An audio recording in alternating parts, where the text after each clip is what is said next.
avons jusqu'ici établi une opposition tranchée entre les pulsions du moi et les pulsions sexuelles, les premières poussant vers la mort, les secondes vers la continuation de la vie.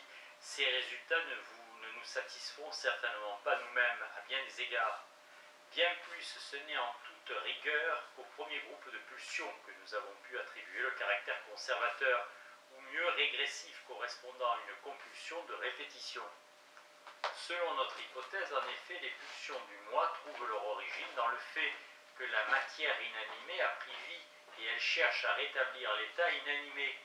Les pulsions sexuelles, au contraire, s'il est évident qu'elles reproduisent des états primitifs de l'être vivant, tendent par tous les moyens vers ce but. La fusion de deux cellules germinales différenciées d'une façon déterminée. Si cette union ne se produit pas, la cellule germinale meurt, comme tous les autres éléments de l'organisme pluricellulaire. C'est seulement à cette condition que la fonction sexuelle peut prolonger la vie et lui donner l'apparence de l'immortalité. Mais quel est donc l'événement important dans le développement de la substance vivante que répète la reproduction sexuelle, ou son précurseur, la copulation de deux individus chez les protistes? Nous n'en savons rien. Aussi serions-nous bien soulagés si toute notre construction s'avérait erronée. L'opposition entre pulsion du moi, de mort, et pulsion sexuelle, de vie, deviendrait caduque en même temps que la compulsion de répétition perdrait l'importance que nous lui avons attribuée. Revenons donc à une hypothèse que nous avons insérée dans le contexte de notre raisonnement et faisons-le dans l'espoir que nous saurons la réfuter exactement. Nous avons échafaudé un ensemble de conclusions en nous fondant sur la présupposition que tout être vivant meurt nécessairement par des causes internes. Si nous avons fait l'hypothèse sans nous poser plus de questions, c'est justement qu'elle ne nous apparaît pas comme une hypothèse. Elle ne fait que reprendre une idée qui nous est habituelle et dans laquelle nos poètes nous confirment. Peut-être avons-nous adopté une telle croyance parce que nous y trouvons quelque réconfort. Si de toute façon nous devons mourir et auparavant perdre par la mort ceux qui nous sont les plus chers, nous nous soumettrons plus volontiers à une loi naturelle inexorable, à la grande ananké qu'à un hasard auquel nous aurions peut-être pu échapper. Mais il se peut que cette croyance à la nécessité interne de la mort ne soit encore qu'une des illusions que nous nous sommes forgées pour supporter le fardeau de l'existence. Cette croyance n'est certainement pas présente dès l'origine. L'idée d'une mort naturelle est étrangère au peuple primitif. Ils rapportent chaque mort qui advient parmi eux à l'influence d'un ennemi ou d'un esprit mauvais. N'hésitons donc pas à nous tourner vers la science biologique pour mettre cette croyance à l'épreuve. Ce qui peut alors nous étonner, c'est de trouver chez les biologistes si peu d'accord sur la question de la mort naturelle et même de voir le concept de la mort en général leur glisser entre les doigts. Le fait que la vie, du moins chez les animaux supérieurs à une durée moyenne déterminée, parle naturellement en faveur de la mort par cause interne, mais cette impression est infirmée par cette autre donnée que certains grands animaux et certaines végétations arboréales géantes atteignent un âge très avancé qu'on n'a pas encore pu évaluer. Selon la conception grandiose de Wilhelm Fliess, tous les phénomènes vitaux des organismes, y compris certainement la mort, sont liés à l'accomplissement de périodes déterminées dans lesquelles s'exprime la dépendance à l'égard de l'année solaire de deux sortes de substances vivantes, l'une mâle et l'autre femelle. Pourtant, quand nous voyons avec quelle facilité et à quel point l'influence de forces externes peut modifier la date d'apparition des manifestations de la vie, en particulier dans le monde végétal, soit pour les avancer, soit pour les retarder, de telles observations militent contre ce que les formules de Fliess ont de rigide et font au moins douter que les lois qu'il a posées soient les seules à régner. Nous trouvons le plus grand intérêt à la façon dont Weissmann, dans ses travaux 1882 sur la durée de la vie et 1892 le plasma germinal et sur la vie et la mort, a traité le thème de la durée de la vie et celui de la mort des organismes. C'est ce chercheur qui a introduit la distinction entre une moitié mortelle et une moitié immortelle de la substance vivante. La moitié mortelle est le corps au sens étroit, le soma, lui seul est soumis à la mort naturelle, tandis que les cellules germinales sont potentiellement immortelles dans la mesure où elles sont capables, sous certaines conditions favorables, de se développer en formant un nouvel individu ou en d'autres termes, de s'entourer d'un nouveau soma. Ce qui nous attire dans cette conception, c'est son analogie inattendue avec celle que nous avons nous-mêmes développée par une voie si différente. Weissmann, qui considère la substance vivante du point de vue morphologique, reconnaît en elle une partie constitutive vouée à la mort, le soma, à savoir le corps à l'exception de la substance qui porte les caractères sexuels et héréditaires, et une partie immortelle, précisément ce plasma germinal qui sert à la conservation de l'espèce, à la reproduction.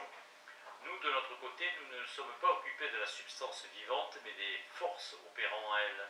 Ce qui nous a conduit à distinguer deux sortes de pulsions, celles qui cherchent à conduire la vie à la mort et les autres, les pulsions sexuelles qui indéfiniment tendent et parviennent à renouveler la vie.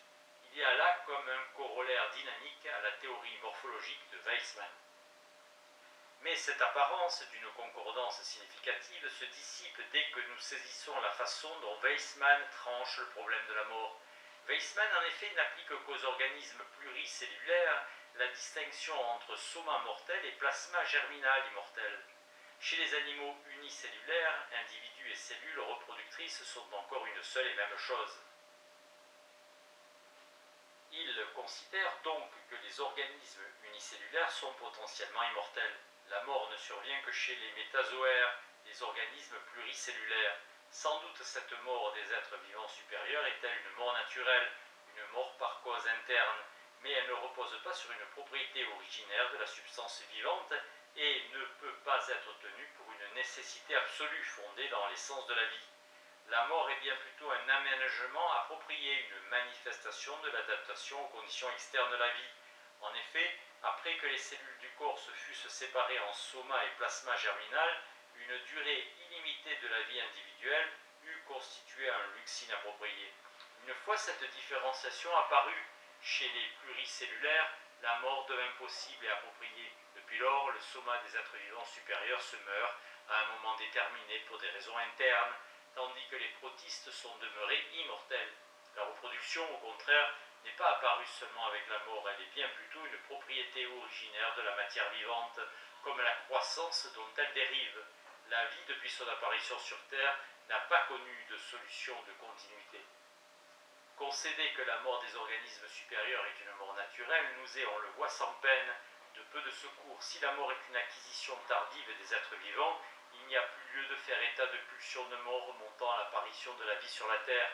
Les organismes pluricellulaires peuvent bien alors mourir pour des raisons internes, du fait des insuffisances de leur indifférenciation ou des imperfections de leur métabolisme. Cela n'a pas d'intérêt pour la question qui nous occupe.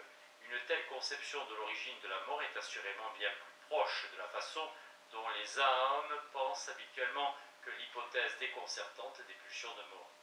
La discussion à laquelle nous ont donné lieu les thèmes de Weissmann n'a, selon moi, abouti dans aucune direction à des résultats décisifs. Beaucoup d'auteurs sont revenus au point de vue de Goethe, 1883, G-O-E-2-T-E, qui voyait dans la mort la conséquence directe de la reproduction. Hartmann ne caractérise pas la mort par la production d'un cadavre ou d'une partie mortifiée de la substance vivante, mais il a défini comme la terminaison du développement individuel. En ce sens, même les protozoaires sont mortels. La mort coïncide toujours chez eux avec la reproduction, mais elle est dans une certaine mesure voilée par celle-ci, toute la substance du parent pouvant se transmettre directement à sa jeune progéniture. Les chercheurs se sont bientôt proposés de mettre à l'épreuve expérimentalement la thèse de l'immortalité de la substance vivante chez les organismes unicellulaires. Un Américain, Woodruff, a fait la culture d'un infusoire cilié, une paramécie qui se reproduit par bipartition. Il a suivi jusqu'à la 3029e génération, moment où il arrêta son expérience, en isolant chaque fois l'un des produits de la bipartition et en le plaçant dans une eau renouvelée. Ce descendant éloigné de la première paramécie était tout aussi frais que son ancêtre et ne montrait aucun signe de vieillissement ou de dégénérescence. Ainsi, pour autant que de tels nombres aient déjà valeur de preuve, l'immortalité des protistes paraissait démontrable expérimentalement. D'autres chercheurs sont parvenus à des résultats différents.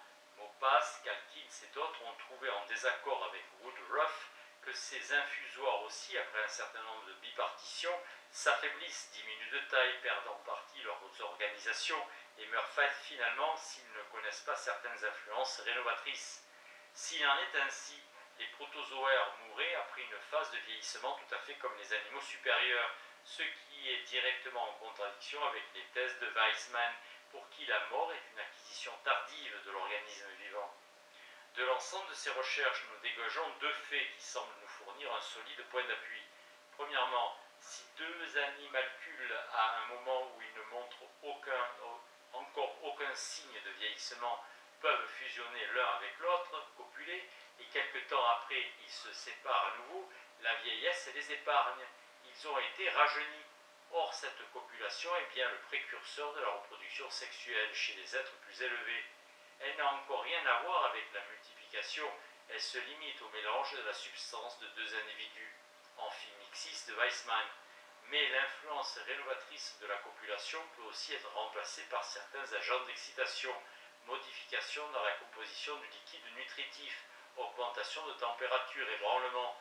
On se souvient de l'expérience fameuse de Loeb qui provoqua chez des œufs d'oursin, au moyen de certaines excitations chimiques, des processus de segmentation qui normalement ne se produisent qu'après la fécondation. Deuxièmement, il est malgré tout vraisemblable que les infusoires soient conduits à une mort naturelle par leur propre processus vital. En effet, la contradiction entre les résultats de Woodruff et ceux d'autres expérimentateurs provient du fait que Woodruff plaçait chaque nouvelle génération dans un liquide nutritif frais. Cessait-il de le faire, il observait alors, tout comme les autres chercheurs, les mêmes signes de sénescence au cours des générations successives. Il en conclut que les animalcules étaient lésés par les produits du métabolisme excrétés par eux dans leur milieu liquide. Il put alors montrer de façon convaincante que c'était seulement les produits de leur propre métabolisme qui pouvaient entraîner la mort de leur descendance.